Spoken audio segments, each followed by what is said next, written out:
Welcome, everyone, to the GSMC Chip Shot Football Podcast presented by the GSMC Sports Network. I'm your host, Manny Maradiege, coming to you today, April 8th, to start a new week with some more NFL topics and discussions to start off this week.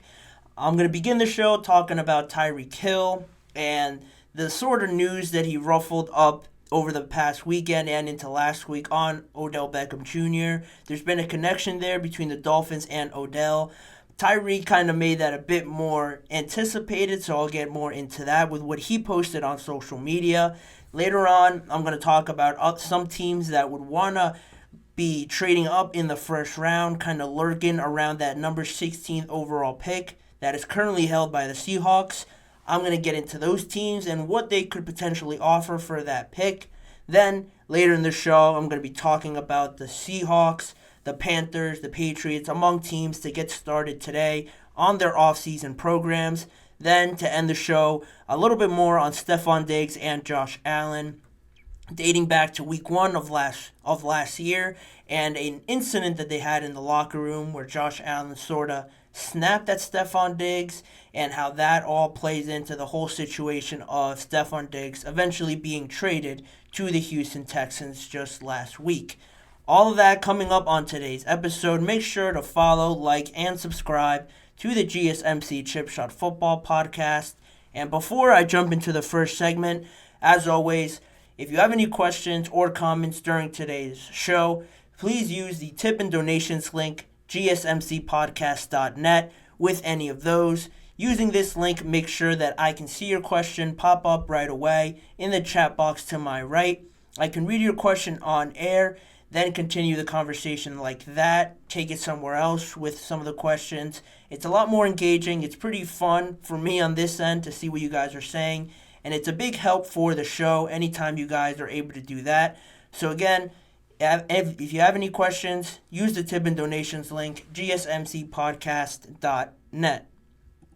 But in saying that, I could start off with that first segment like I mentioned.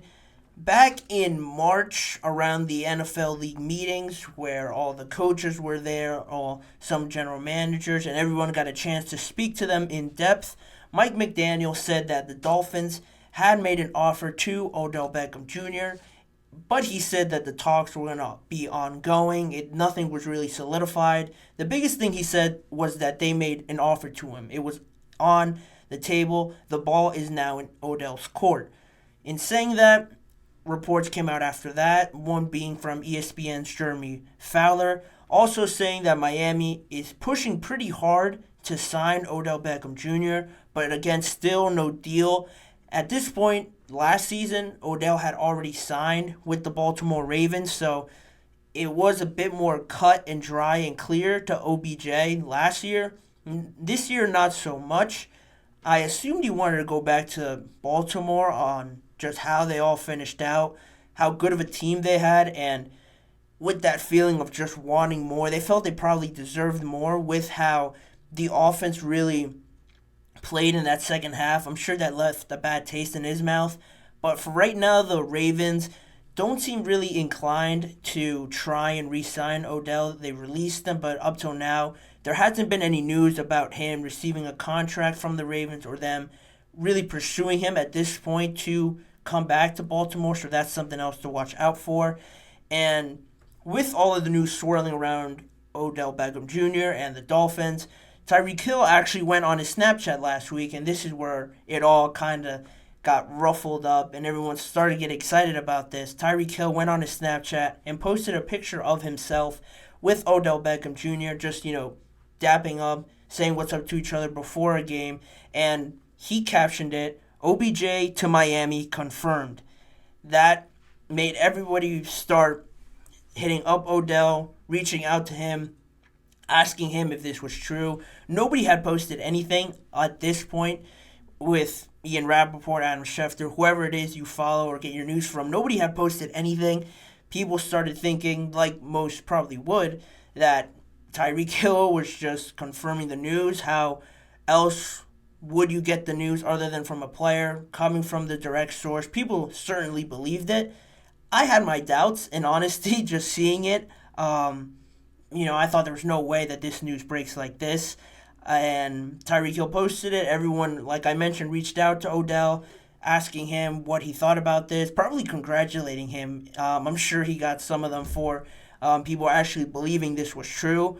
But Odell kind of calmed everyone down afterwards. He responded on X to Tyreek Hill and just feedback he was getting from everybody on this, and he said, "LOL, I'm confused. Today, did I sign somewhere? Everybody keep hitting me up."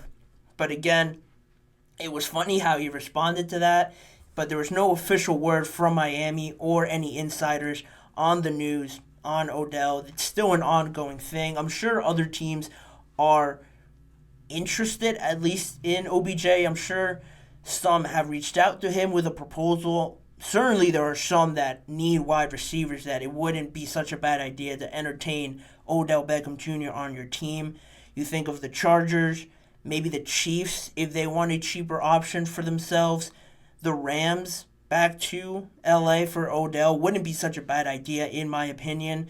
You look at potentially the Bengals. If Tyler Boyd doesn't come back, signing Odell wouldn't be so bad either.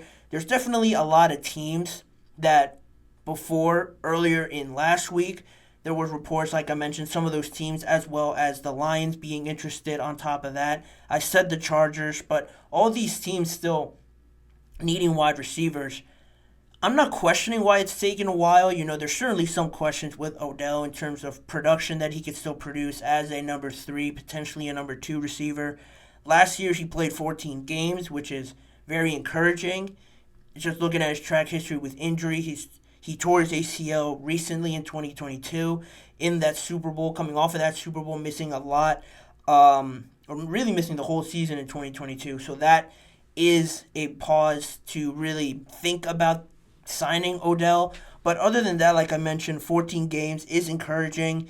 565 receiving yards, 3 touchdowns in an offense that is already known for not really producing high numbers, high stat caliber receivers with the Ravens. It's not a bad thing. They have Lamar and now they have Derrick Henry. You kind of expect none of those receivers to get really a lot of looks in that offense.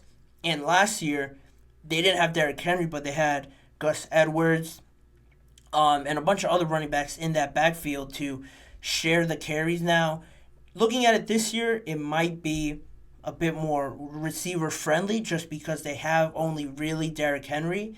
So you need to spot him at some point so other receivers could see more targets. But you also have Mark Andrews taking up some targets. Isaiah Likely had a nice breakthrough end of the year last year, so he's going to get some targets as well.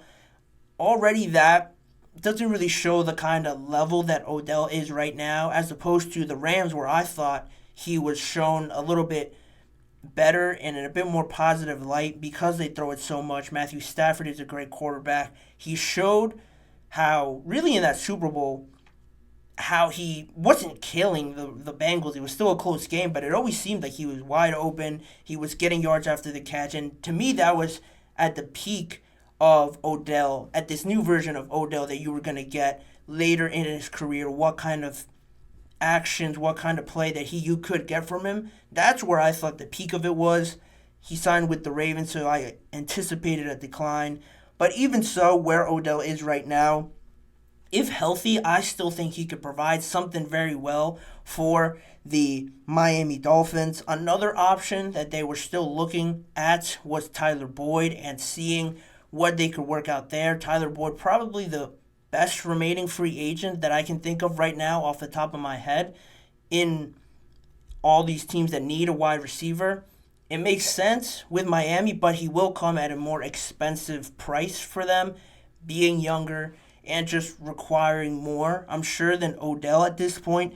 That is another option, but again, reports have shown that the Dolphins don't want to spend overly much on a receiver that's going to end up being their number 3 because they have Waddle and Tyreek Hill. For more, sticking with the Dolphins more, you look at that division, you want to try and keep pace a little bit with the Jets. They're just signing everybody, addressing everything in free agency, it seems.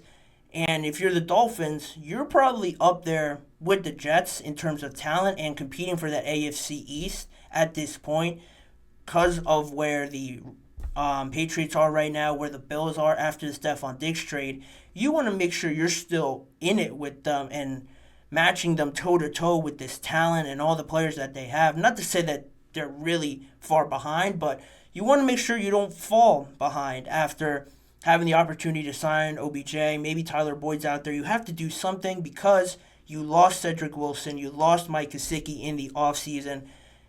Right now, you have Braxton Berrios. Not Braxton Berrios.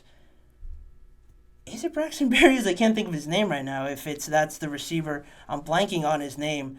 But other than that, it's Hill, Jalen Waddle, and then that's really it from right there. Of course, they can draft people, but if you can get Tyler Boyd, Odell, which I think is still the best fit for them, I would go that route. And just still figuring out the business side of it is important. I know that, but right now that's the biggest thing for the Dolphins, trying to figure that out.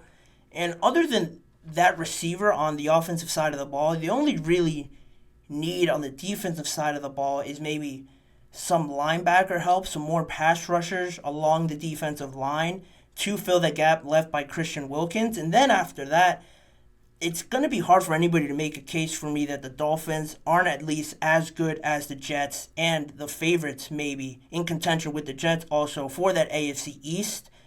They have been projected to draft a Byron Murphy, the defensive tackle out of Texas, when they're picking, I think at 21, if I remember correctly. So that's an option, but you always want more depth at those positions. They don't have a lot of glaring needs right now, so addressing them, I think, sooner rather than later, when the prices are most likely going to go up, in some cases, I think would be smart for them. But we're going to have to just see where that plays out. The Dolphins, one of the top contenders, they want to push even more to make it past the first round. Signing Odell, addressing all the other issues is the way to go, in my opinion. But in the meantime, we're going to leave it at that. And after the break, in a few seconds, we're going to keep going on today's episode, talking about some of the teams that have been rumored to be lurking around that number 16th pick, trying to trade up to that, maybe a little bit behind or a little bit past that, to address some of their needs. I'm going to get into that, as well as Stephon Diggs and some other teams starting their offseason programs today as well. So stick around, more to come on today's episode of the GSMC Chip Shot Football Podcast.